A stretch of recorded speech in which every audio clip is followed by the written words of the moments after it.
como faz parte da nossa tradição e rotina, sempre a gente ministra uma palavra que traga uma marca, que traga um encorajamento, que traga uma visão do ministério, não só para aqueles que estão sendo ordenados, não necessariamente uma palavra específica para aquelas pessoas que estão sendo ordenadas, mas para que nós todos também tenhamos uma visão mais ampla do que significa exatamente o ministério, a incorporação de um novo casal, o pastor, a pastora, estão sendo incorporados ao corpo ministerial da igreja. E eu quero falar para você, se a gente fosse dar um título para essa palavra dessa noite, o título dela seria Amar e Servir. Amar e servir. Eu quero ler para você aqui Filipenses capítulo 2, vai estar projetado ali na tela. Filipenses capítulo 2, eu vou ler dos versículos 5 ao versículo 11. Essa passagem, ela é normalmente chamada pelos teólogos de kenosis. Kenosis é a palavra grega que significa esvaziamento. E ela fala exatamente dessa atitude que Jesus teve quando se propôs a aceitar o desafio de se manifestar no mundo como ser humano, como homem, para trazer salvação para todo aquele que crê. E aqui em Filipenses 2, do versículo 5 em diante até o versículo 11, diz assim: seja a atitude de vocês.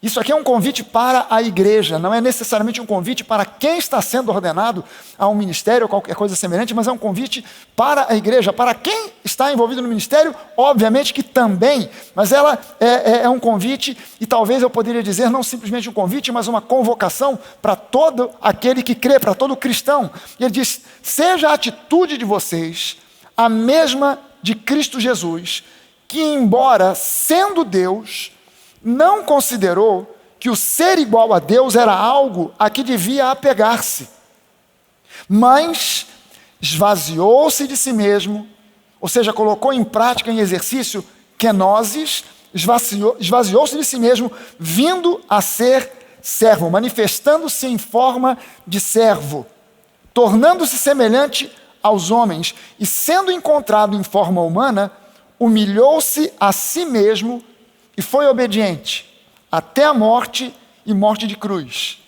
Por isso, Deus o exaltou à mais alta posição e lhe deu o nome que está acima de todo nome, para que ao nome de Jesus se dobre todo joelho, quer nos céus, na terra, debaixo da terra, e que então toda língua confesse que Jesus Cristo é o Senhor, para a glória de Deus Pai.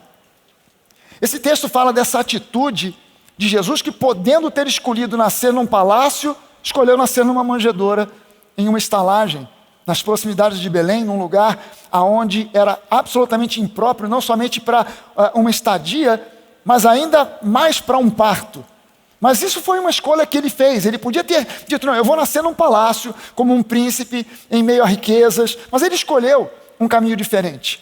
Ele podia ter vindo como um rei, como um mandatário, como alguém que tivesse muito poder, com muitas honras, com muitos servos, mas ele escolheu vir de uma forma completamente diferente e surpreendente para todos aqueles que esperavam talvez a manifestação de alguém grandioso.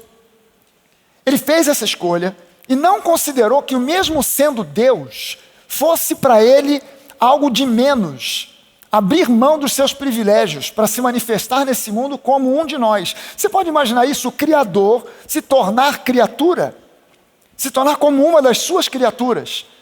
A humildade de Jesus foi a esse ponto, ao ponto de, tendo sido ele o Criador de todas as coisas, sendo ele igual em status, em poder, em autoridade ao Pai e ao Espírito Santo, sendo ele um só com o Pai e o Espírito Santo, ele abriu mão desses privilégios para se tornar como um de nós.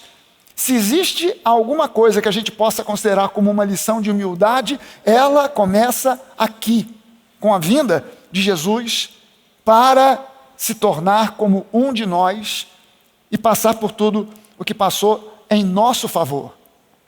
Quando eu vou agora a Marcos capítulo 10, eu vou ler aqui uma sequência de versículos para vocês, mostrando não simplesmente tudo o que a Bíblia diz a respeito de amar e servir, mas alguns exemplos ligados exatamente à pessoa do Senhor Jesus, que podia ter sido alguém que viesse e dissesse: olha, eu estou deixando para vocês uma ordem, amem e sirvam, mas não esperem isso de mim, porque eu sou Deus feito em carne, porque eu sou o Senhor dos senhores, eu sou o Salvador do universo, eu sou o Criador de tudo isso.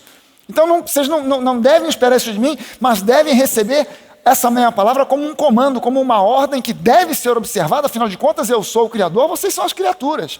Afinal de contas, eu sou o Senhor e vocês estão numa posição abaixo.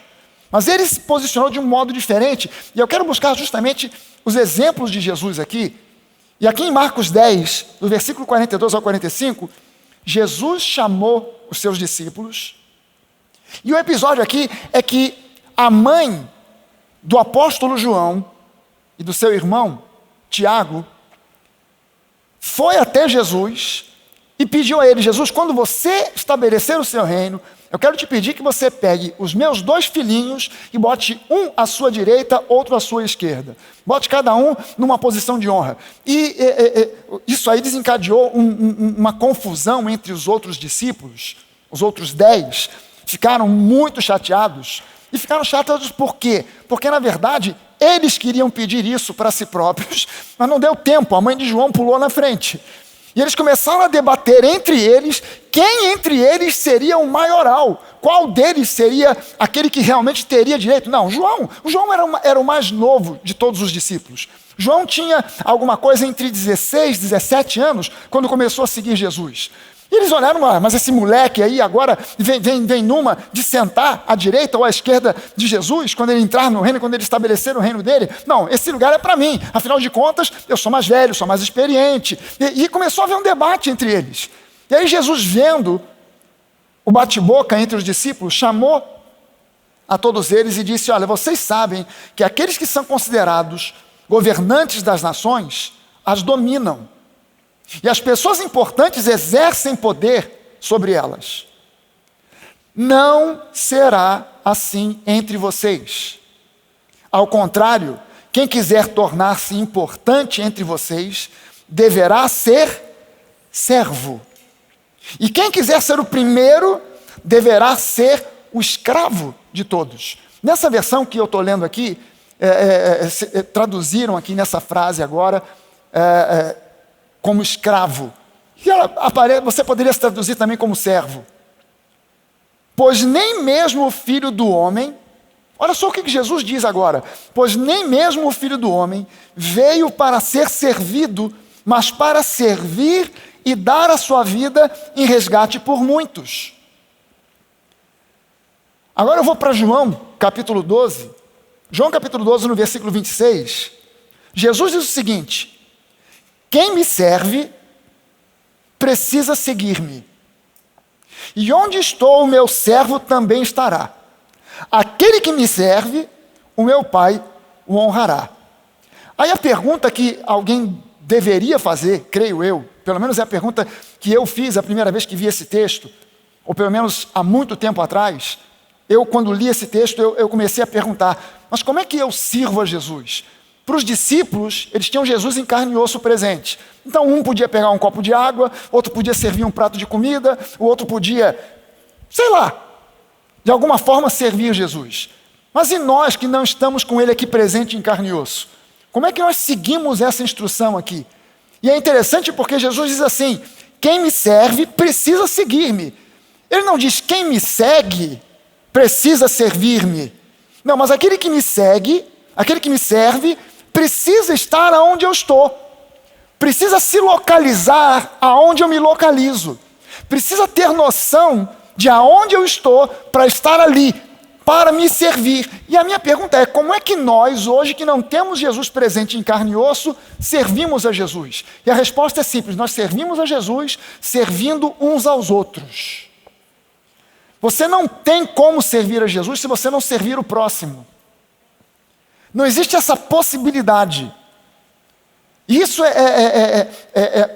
tem que ser um entendimento em especial, embora seja um entendimento para todo o povo de Deus, para todo aquele que se diz cristão, mas é algo que tem que começar no ministério, naqueles que estão no ministério.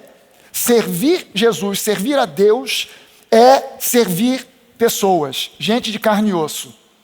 Não tem como ser diferente. Na antiga aliança, no tempo de Moisés, era possível servir a Deus, estar no ministério, ser um levita, ser um sacerdote e servir a Deus sem servir pessoas. Você não precisava nem conversar com ninguém. Você era um levita que estava servindo dentro do tabernáculo, ou que estava servindo dentro do templo de Salomão. Você simplesmente tinha que receber as pessoas que vinham trazer os sacrifícios, e você fazia o sacrifício junto com a pessoa, depois a pessoa ia embora, você pegava o animal e fazia o resto do sacrifício. O que tivesse que fazer, partir o animal, jogar parte no altar de sacrifício, que era uma imensa de uma fogueira, o resto era dado uma parte para o sacerdote. Então você só tinha que saber como fazer o sacrifício. Você não precisava conversar com a pessoa, você não precisava fazer gabinete pastoral, você não precisava se interessar se ela tinha muito ou pouco pecado, você não precisava saber de nada, você só precisava saber usar a faca do sacrifício e como realizar o sacrifício apropriado, se fosse sacrifício pelo pecado, sacrifício pela culpa, o tipo de oferta que fosse, você só precisava saber como fazer isso. Na nova aliança a coisa mudou, e mudou radicalmente, porque agora nós não sacrificamos bois, não sacrificamos ovelhas, não sacrificamos animais para agradar a Deus, para servir a Deus. Hoje nós servimos a Deus servindo pessoas. É a única maneira possível nos dias de hoje. Servindo pessoas. E ele diz aqui, aquele que me serve, ou seja, você servindo ao próximo, o Pai, o meu Pai, o honrará. Mateus 20, versículo 25 ao 28. Jesus, acho que eu já li isso aqui. Já li. João 13, os versículos de 12 a 15. Jesus diz assim: se eu, o Senhor e Mestre, lavei os pés de vocês, você já deve ter lido, ou no mínimo já deve ter visto, em algum filme, Jesus na última ceia, lavando os pés. Aquilo que os teólogos chamam de última ceia, que eu chamo a última ceia da antiga aliança, mas que foi a primeira ceia da nova aliança. Jesus lava os pés dos discípulos. Lavar os pés de um convidado para um jantar era a tarefa do servo mais baixo de uma casa qualquer, de uma família judaica. Em primeiro lugar, já era difícil que uma família tivesse servos. Pessoas que tinham servos eram pessoas abastadas, eram pessoas ricas, eram pessoas com posses. E se você visitasse a casa de uma pessoa dessas, uma pessoa de posses, havia um servo que normalmente era aquele que chegou por último. Nas Forças Armadas, na Marinha, na Aeronáutica, no Exército, a gente chama de o mais moderno. Ou seja, entrou no ônibus, não vai sentar na janela. Você chegou agora, você vai fazer o serviço que ninguém quer fazer. Se eu estava nesse serviço de lavar os pés dos convidados que chegam, eu agora sou promovido para uma outra coisa, e você que acabou de chegar é que vai fazer essa tarefa ingrata de lavar os pés das pessoas que chegam convidados. E lembre-se, naquele tempo as pessoas não usavam sapato, porque sapato não existia, elas usavam sandálias, as pessoas andavam em ruas que não eram asfaltadas, ruas poeirentas, e quando elas chegavam, lembre-se que não havia manicure e pedicure, as pessoas, eu não sei nem como é que se cortava a unha naquele tempo. E você pode imaginar que beleza de pezinhos o pessoal devia encarar. E de repente chega Jesus e bota os discípulos todos sentados, e ele, que teria autoridade para dizer: Pedro, você foi escalado hoje para lavar o pé de todo mundo. Ou João, você que é o mais novo, foi escalado para lavar o pé de todo mundo, começando por mim. Ele pega uma toalha, se enrola com a toalha, e ele vai lavar os pés dos discípulos. E aquilo foi algo tão chocante que Pedro disse: Jesus, de maneira nenhuma, você não vai lavar os meus pés? De jeito nenhum, você não vai fazer o papel do servo mais baixo de uma casa qualquer, lavando os meus pés? Deveria ser ao contrário. E aí Jesus diz: Pedro, se eu não lavar os teus pés, você nem tem parte comigo. E aí Pedro, que era aquele camarada que era ou céu, ou terra, ou 8 ou 80, ele fala: então Jesus, lava o cabelo, o corpo, dá logo um banho completo. Não, Pedro, quem já está lavado não precisa lavar-se de novo. Vocês já estão lavados pela palavra. Lembre-se do seguinte: a palavra, ela te lava, mas você continua andando e caminhar caminhar na Bíblia é símbolo do dia a dia. No dia a dia os pés são sujos, mas você lava os pés, você não precisa tomar um banho de novo, você não precisa se batizar outra vez, você não precisa nascer de novo, você já nasceu de novo em Cristo, você já é uma nova criatura, você precisa ter os seus pés lavados constantemente pela palavra. E foi o que Jesus ofereceu aos discípulos, mas aquela era uma tarefa que, fisicamente falando, era ingrata. E Jesus ainda assim se dispôs, e depois de lavar os pés, ele diz: olha, vocês entenderam o que eu fiz? Vocês conseguem compreender o que eu fiz aqui? Se eu, sendo o Senhor e o Mestre, lavei os pés de vocês, então vocês devem lavar os pés uns dos outros, pois eu dei o exemplo para que vocês façam o que eu fiz. O que Jesus estava fazendo aqui? Jesus vinha nessa série de pontos que nós estamos vendo aqui, de versículos que nós estamos vendo aqui, ensinando aos seus discípulos a amar e servir. Amar e servir. Amar e servir. Isso era uma constante no ensino prático de Jesus. Jesus tinha essa prática. Ele primeiro dava a aula prática, depois a aula teórica. Jesus nunca invertia isso. Ele primeiro dava a aula prática, depois ele dava a aula teórica. Vocês compreenderam o que eu fiz? Então eu vou explicar. Vocês sabem que é o servo mais baixo de uma casa que lava os pés dos convidados. Mas eu fiz isso a vocês. Então agora, se eu, sendo o Senhor e Mestre, fiz isso com vocês, servi porque amo vocês, sirvam uns aos outros e lavem os pés uns dos outros. Obviamente Jesus não estava convidando ninguém para pegar uma bacia e Pedro lavar o pé de João, João lavar o pé de Tiago, Tiago lavar o pé de Bartolomeu. Não, ele estava fazendo um convite para que eles servissem uns aos outros e passassem a servir o próximo. Porque a regra do reino é amar e servir. Amar e servir. Depois de lavar os pés, já inverti aqui, já li isso. Gente, no reino de Deus, amar e servir são duas condições que andam de mãos dadas. Jesus deixou claro que ministério envolve amar e servir. Quem é ordenado ao ministério não é ordenado porque conhece grego de trás para frente, porque aprendeu o hebraico de frente para trás, porque prega como ninguém. Quem é chamado para o ministério é chamado porque demonstrou capacidade para amar e servir. Sem essas duas condições, o sujeito pode conhecer grego, hebraico, latim, inglês, sabe falar marciano. Se pintar um ET, ele conversa. Ele pode conhecer a Bíblia de uma ponta a outra, do livro de Gênesis ao livro de Mapas. E ainda assim, não estará apto para o ministério. Porque aptidão para o ministério, embora seja muito bom que um pastor, que um pregador conheça o grego, koiné, o grego da Bíblia, ele conheça o hebraico, que ele saiba pregar como ninguém, que bom que ele possa ter essas características. Mas, se ele não tem a questão do amar e servir, o resto todo não serve para nada. O resto todo não serve para absolutamente nada. O Mauricinho e a Melina, eles abriram mão de uma carreira secular, possivelmente de sucesso em alguma outra área, de salários atraentes. Eles são jovens, inteligentes, capacitados, bem formados, falam bem o inglês, o português, poderiam escolher N carreiras, com salários avantajados, mas eles abriram mão disso para servir no ministério. Isso é muito mais simplesmente do que pregar, ter vídeos no YouTube, ter livros para vender, ser convidado para pregar em congressos ou qualquer coisa semelhante. Isso é bem mais do que tudo isso aí.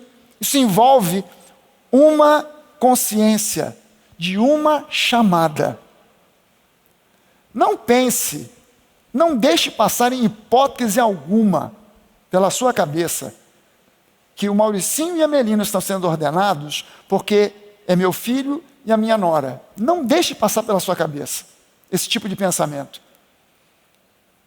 Eu já vi pessoas, eu já conversei com algumas pessoas que fazendo críticas à igreja, e a igreja evangélica de um modo geral, as igrejas são verdadeiros feudos, aonde o pai ordena o filho, que ordena o neto, e depois vai passando de um para o outro. Essas pessoas não entendem, elas provavelmente nunca leram a Bíblia. Porque essa mesma crítica foi feita a Moisés, quando ele anunciou para o povo que o sumo sacerdote seria Arão, que por um acaso era irmão dele. Deus escolheu Arão e disse para Moisés, Moisés, você vai agora ordenar Arão como sumo sacerdote. E tem mais. A partir de agora, essa posição de sumo sacerdote será hereditária, porque quando Arão morrer, o próximo sumo sacerdote será o filho mais velho dele.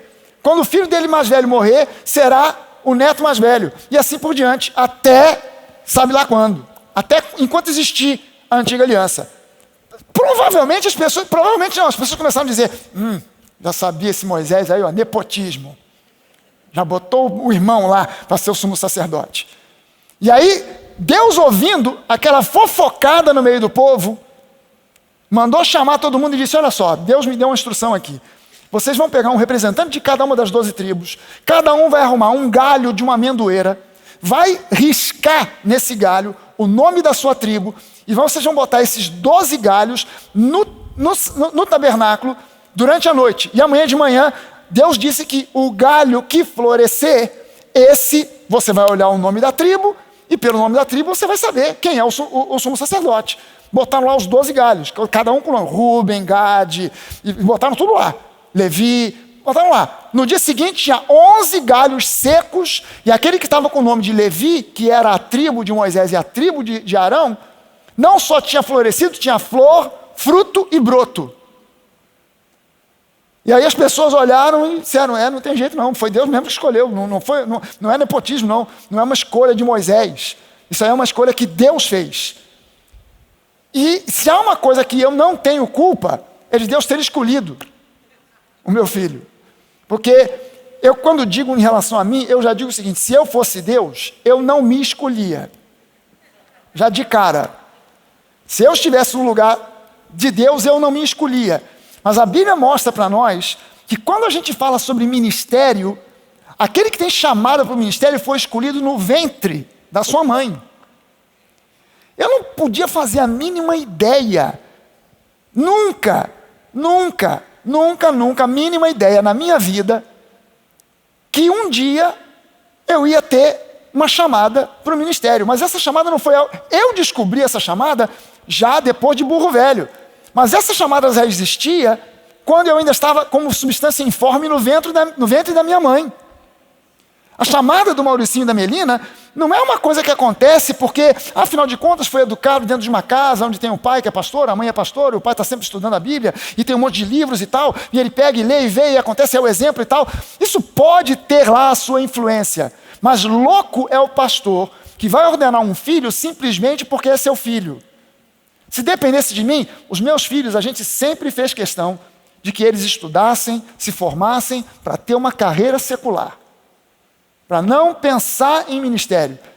E para você ter uma ideia, eu fui durante muitos anos, eu fui ordenado na igreja de Nova Vida de Bom Sucesso, pelo bispo Jorcelino, e um dia, chegou aos meus ouvidos, eu não sei como chegou, não lembro a história exatamente como foi o começo do negócio, mas chegou aos meus ouvidos que uma professora da escola dominical infantil tinha dado uma bronca, e eu já não me lembro mais se foi no Mauricinho ou no Bernardo. Deve ter sido no Bernardo, porque o Bernardo é que aprontava mais. Dizendo que ele não podia fazer isso ou aquilo porque ele tinha que dar o exemplo, porque ele era o filho do pastor. Era filho do pastor. Eu, quando soube disso, chamei todos os professores, pedi uma reunião com todos eles, juntei todos eles e eu disse, olha só, os meus filhos são crianças como qualquer criança. Então, se eles fizerem alguma coisa de errado e vocês tiverem que dar uma bronca, vocês vão dar a mesma bronca que dariam no filho do Zé das Couves. Se eles fizerem algo que mereça um elogio, eles vão ser elogiados da mesma forma que você elogiaria o filho da Dona Maria. Não vai elogiar nem mais, nem a menos, nem vai dar bronca a mais ou a menos. Precisou de dar bronca, dá bronca. Se precisar dar cascudo, dá cascudo. Se precisar elogiar, elogia. Mas não tratem os meus filhos com esse papo de filho do pastor, tem que dar exemplo. Eles não são exemplo de nada, eles são crianças como qualquer criança. Isso salvou a vida dos meus filhos. Há pastores que hoje olham para nós aqui e vêm perguntar assim: como é que vocês conseguem ter os filhos de vocês ajudando na igreja, servindo na igreja, ministrando com vocês? E eu falo, é simples, nós tratamos eles como qualquer pessoa tem que ser tratada, como crianças normais. Nunca botamos neles um terninho para vir para a igreja. Nunca fizemos uma coisa assim, não, tem que tratar, olha, é o meu filho, é o filho do pastor, hein? Então, isso salvou esses garotos. Isso salvou a vida deles.